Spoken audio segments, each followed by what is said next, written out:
La reconnaissance d'Ulysse par Pénélope. La vieille nourrice monta dans les étages en poussant des cris de joie pour annoncer à sa maîtresse que son époux bien-aimé se trouvait dans le palais. Ses genoux avaient retrouvé leur vigueur et ses pieds leur vitesse. Elle se pencha au-dessus de la tête de Pénélope et lui dit ces paroles. « Réveille-toi, Pénélope, mon enfant. Il faut que tu vois de tes propres yeux ce que tu espères chaque jour. Ulysse est revenu. Il est ici dans la maison après une si longue absence. Il a tué les prétendants pleins d'orgueil qui ruinaient sa maison, dévoraient ses biens et maltraitaient son fils. » La prudente Pénélope lui répondit. « Nourrice chérie, les dieux t'ont rendue folle, car ils ont le pouvoir de rendre fou l'homme le plus sensé et de mettre sur la voie de la sagesse le simple d'esprit.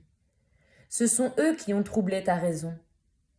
Jusqu'ici pourtant tu étais saine d'esprit. Pourquoi te moques-tu de moi en disant ces mensonges alors que mon cœur souffre tant? Pourquoi m'arraches-tu au délicieux sommeil qui m'avait enchaîné en recouvrant mes paupières? Je n'avais pas dormi ainsi depuis qu'Ulysse est parti pour voir cette ville de malheur dont le nom est maudit. Allons, descends maintenant et retourne dans la grande salle. Si une autre de mes femmes était venue ici et m'avait réveillée pour m'annoncer pareille sornette, je l'aurais aussitôt renvoyée dans ces quartiers sans ménagement. En ceci, du moins, ta vieillesse t'aura été utile. » Euryclée, la chère nourrice, lui répondit. « Je ne me moque pas de toi, cher enfant.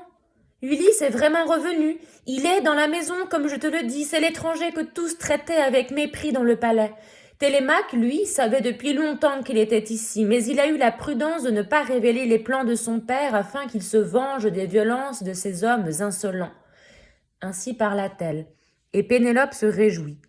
Elle s'élança hors de son lit et serra dans ses bras la vieille femme. Elle fondit en larmes et dit à la nourrice ces paroles ailées. « S'il te plaît, chère nourrice, dis-moi tout. Est-il vraiment déjà dans la maison, comme tu le dis? Comment a-t-il levé la main sur ses prétendants impudents? Il était seul, alors que eux sont toujours en bande dans le palais ?» La chère nourrice Euryclée lui dit à son tour. « Je n'ai rien vu, je n'ai rien demandé, mais j'ai entendu les gémissements de ceux qu'il massacrait.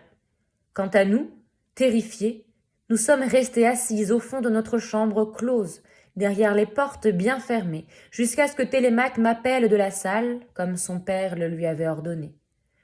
Je découvris ensuite Ulysse au milieu des cadavres.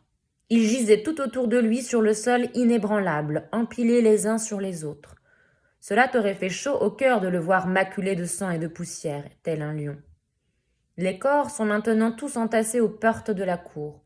Après avoir allumé un grand feu, il purifie la magnifique demeure avec du soufre et il m'a envoyé te chercher.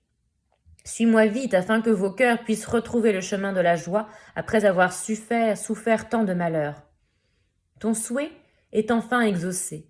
Après toutes ces années, il est en vie, il est revenu dans son foyer et il vous a retrouvé, toi et son fils, dans le palais. Et les prétendants qui ont si mal agi envers lui, il s'en est vengé dans sa propre maison. » La prudente Pénélope lui répondit. « Chère nourrice, ne laisse pas encore éclater ta joie. Tu sais combien sa vue nous réjouirait tous dans le palais, surtout moi et le fils que nous avons engendré tous les deux. Mais ton récit ne peut être vrai, comme tu le dis. C'est l'un des immortels qui aura tué les fiers prétendants, indignés par leurs crimes et leur orgueil intolérable. Ils ne respectaient aucun homme sur la terre, bon ou mauvais, quel que soit celui qu'ils rencontraient. Ils le traitaient avec mépris. Ils ne doivent leur sort funeste qu'à leur propre folie outrancière. Quant à Ulysse, il a vu disparaître l'espoir du retour loin de l'Achaïe, et lui-même a disparu. » La chère nourrice Euryclée lui répondit alors. « Mon enfant, quelle parole a franchi tes lèvres? Ton époux qui est ici à l'intérieur du palais près du foyer, tu viens de dire qu'il ne reviendrait jamais. Ton cœur est toujours incrédule. Mais je vais te donner une autre preuve évidente. La cicatrice que lui a faite jadis un sanglier avec sa défense blanche. Je l'ai remarquée en lavant ses pieds, et je voulais te le dire, mais il m'en a empêché, dans sa grande sagesse, en plaquant ses mains sur ma bouche. Suis-moi, je mets ma propre vie en gage, et si je t'ai trompé, tu me tueras de la plus atroce des morts. » La prudente Pénélope lui répondit ensuite. « Chère nourrice, il t'est difficile de comprendre les desseins des dieux immortels malgré ta grande sagesse, mais Allons néanmoins retrouver mon fils afin que je voie les cadavres des prétendants et celui qui les a tués. » À ces mots, elle descendit de l'étage supérieur. Son cœur hésitait beaucoup. Devait-elle interroger son époux bien-aimé en se tenant à distance, ou s'approcher de lui, prendre sa tête et ses mains et les baiser? Elle entra. Elle franchit le seuil de pierre et elle s'assit en face d'Ulysse, dans la lueur du foyer près du mur opposé. Ulysse était assis près d'une haute colonne, les yeux baissés. Il attendait que sa vaillante épouse lui dise quelque chose quand ses yeux se posèrent sur lui. Elle demeura longtemps silencieuse. Son cœur était saisi de stupeur. En le dévisageant, tantôt elle reconnaissait Ulysse, tantôt elle ne voyait que ses haillons de mendiant et doutait. Télémaque lui adressa ces paroles de reproche. « Ma mère, ma méchante mère au cœur inflexible, pourquoi te tiens-tu si loin de mon père et ne viens-tu pas t'asseoir auprès de lui pour t'adresser à lui par des paroles et l'interroger ? Aucune autre femme n'aurait le cœur assez endurci pour ne pas s'approcher de son époux qui reviendrait dans sa patrie après 20 ans de souffrance et de peine. Ton cœur est toujours plus dur que la pierre. » La prudente Pénélope lui répondit. « Mon enfant, mon cœur dans ma poitrine est saisi par la surprise et je suis incapable de parler, de poser une question ou de le regarder en face.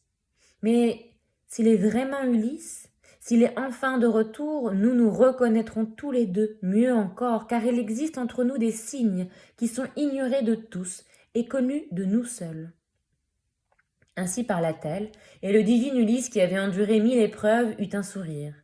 Il dit aussitôt à Télémaque ces paroles ailées. « Télémaque, laisse ta mère m'éprouver ici même. Bientôt elle me reconnaîtra sans hésitation. Maintenant, parce que je suis sale et vêtue de mauvais habits, elle me méprise et n'admet pas que je suis son époux. Mais toi et moi, il faut que nous réfléchissions à la meilleure manière d'agir, car quiconque dans son pays tue un homme, même si celui-ci ne laisse pas derrière lui de nombreuses personnes pour le venger, doit partir en exil et quitter sa famille et sa patrie. Or, nous avons tué les piliers de la cité, les meilleurs jeunes gens d'Ithaque. Je t'engage à y penser. » Le sage Télémaque lui fit à son tour cette réponse. « C'est à toi de considérer cela, père chéri, car on dit que ton intelligence est inégalée parmi les hommes et qu'aucun mortel ne peut rivaliser avec toi. Mais nous te suivrons plein d'ardeur, et je ne pense pas que le courage nous fasse défaut, aussi longtemps du moins que nous en aurons la force. » Ulysse, aux 1000 ruses, lui répondit. « Je vais te dire le plan qui me paraît le meilleur. D'abord, baignez-vous et mettez des tuniques propres et dites aux servantes du palais de revêtir leurs beaux habits. Ensuite, que le divin Aède prenne sa lyre au son clair et nous entraîne dans une danse enjouée. En l'entendant, les passants et les voisins penseront que c'est une noce. La nouvelle du massacre des prétendants ne doit pas se répandre à travers la ville avant que nous nous soyons échappés vers nos terres et nos vergers fertiles. Là, nous examinerons les ressources que Zeus nous présentera. » Ainsi parla-t-il. Tous l'écoutèrent attentivement et obéirent. D'abord ils se baignèrent et revêtirent leurs tuniques. Les femmes se parèrent, puis le divin Aède prit sa lyre recourbée et inspira à tous le désir de la douce musique et des danses parfaites. La grande salle résonna bientôt des pas des danseurs et des femmes à la belle ceinture. Tous ceux qui entendaient le bruit de l'extérieur disaient « Quelqu'un a sûrement épousé la reine aux 1000 prétendants.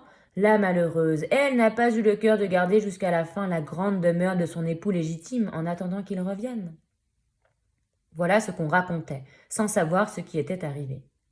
Pendant ce temps, le magnanime Ulysse était rentré chez lui.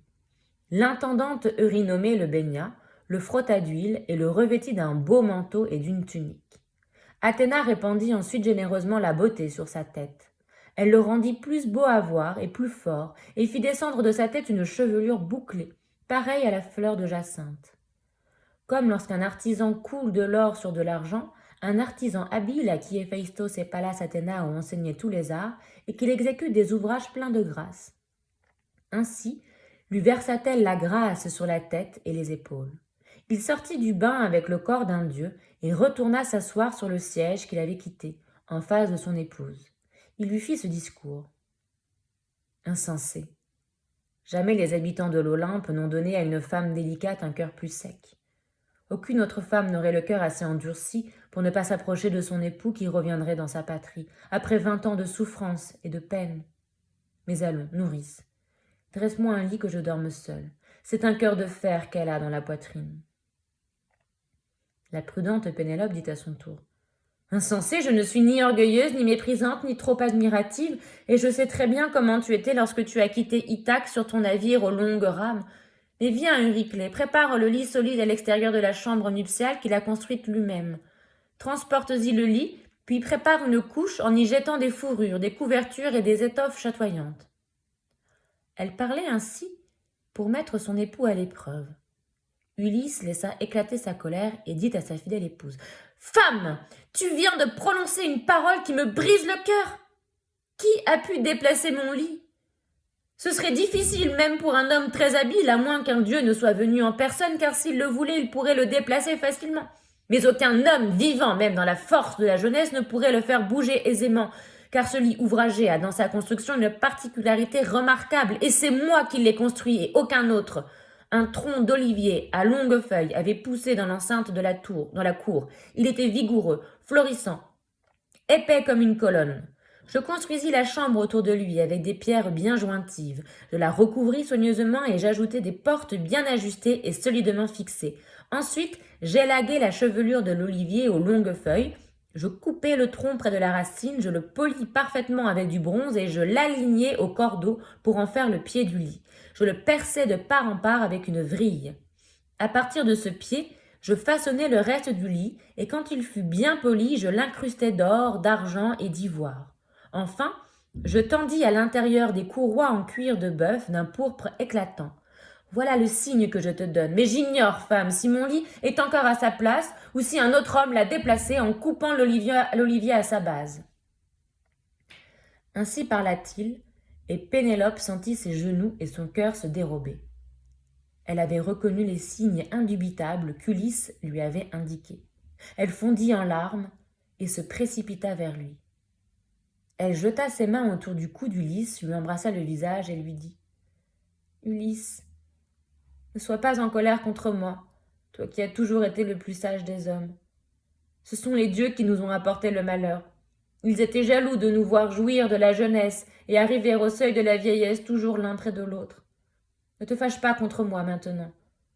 Ne sois pas indigné que je ne t'ai pas embrassé tout de suite, dès que je t'ai vu.